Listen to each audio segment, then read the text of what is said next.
Good morning students, how are you all? Today we are going to study about chapter separation of substances. Okay, last class we discussed about method of separation, right? Okay, chapter 5. Okay ma? Now we see about methods of separation by sedimentation and decantation. Okay, here there is an activity. Take a beaker with a muddy water, okay, and left it for some time, leave it for some time, okay, undisturbed for some time. After some time we be surprised to see the beaker. What happened? The beaker had clear water, okay, mud being heavily settled down at the bottom of the beaker, okay. Water formed in the upper level, the mud or settled down at the bottom, okay. Sedimentation is a process in which insoluble heavy particles into a liquid are allowed to settle down at the bottom of a container is called what? Sedimentation. The process in which insoluble heavy particles means mud, sand, okay, heavy particles in a liquid are allowed to settle down at the bottom of a container is called what? Sedimentation. The layer of mud is called what? Sediment, okay. The layer of mud is called what? Sediment. The second picture, the brown color is a mud, okay. It is called what? Sediment. Then second one is decantation, okay. The same muddy water, the separated the upper level of the water to another beaker, okay. The mud is present at the bottom. The upper level of the clear water is transferred to another beaker, okay, without disturbing the sediment. Okay, we filtering without disturbing the sediment. This process is called what? Decantation, okay. Decantation is a process by which a clear liquid obtained after sedimentation is transferred into another container without disturbing the settled particle, okay. Without disturbing the settled particle, the water is transferred to one beaker to another beaker is called what? Decantation, okay. After then, if you are preparing tea, your mother is preparing tea, what they are doing? They are filtering the tea, right? The tea dust are present at the filter, right ma? Likewise, fruit and vegetable juices are usually filtered before drinking, right? To separate the seed and solid particles, we need liquid to drink, right? So we are separating using the filter. We are separating the seed and solid particles in one place and we are drinking the liquid, right? That solid particles remain on the filter paper is called what? Residue, okay. Solid particles remain on the filter paper is called what? Residue, okay. Liquid which passes the filter paper is called what? Filtrate, okay ma. The solid particle remain on the filter paper is called what? Residue, okay. Liquid which passes through the filter paper is called what? Filtrate, okay.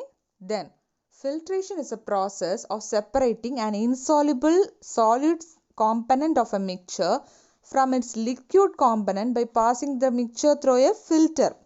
It's called what? Filtration. We are separating solid particles and liquid particles by a filter paper or filtrate, right? What we call it as filtration. Okay, what we call that process as filtration. Right, ma? The liquid is filtrate, the solid particle is residue, and this process is called what? Filtration. Okay, then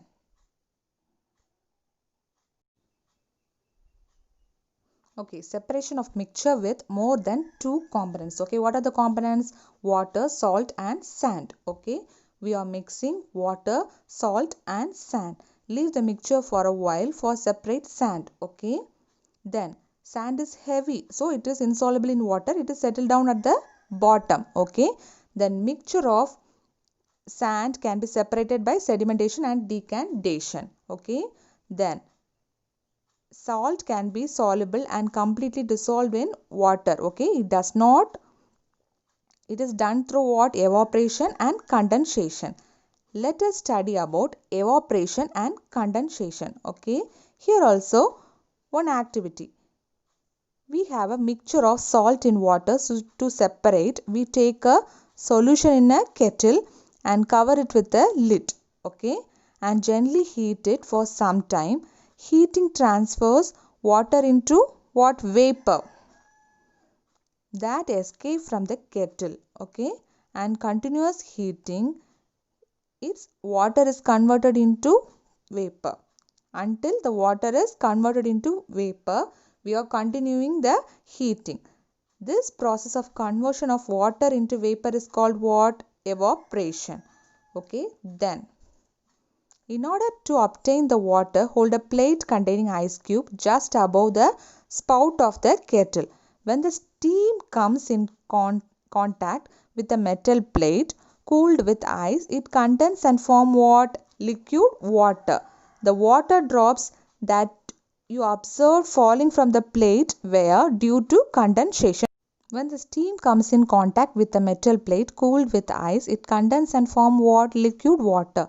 The water drops that you observed falling from the plate were due to condensation. Okay, the process of conversion of water vapor into liquid form is called was condensation. The process of conversion of water vapor into water is called was what? Condensation. Okay, ma? Here there is an activity. Okay, unsaturated solution and saturated solution. Okay, we will need a beaker or a small pan. Okay, then spoon, salt and water. Pour a half of cup of water in a beaker. Okay, you want to add a half cup of water. Add 1 teaspoon of salt and stir it well. Okay, until the salt dissolve completely. Okay, then add a teaspoon of salt and stir well. Go on adding salt. You want to go on adding more salt into the water. After adding a few spoons of salt, do you find that some salt remain undissolved in water and it settled down in the beaker?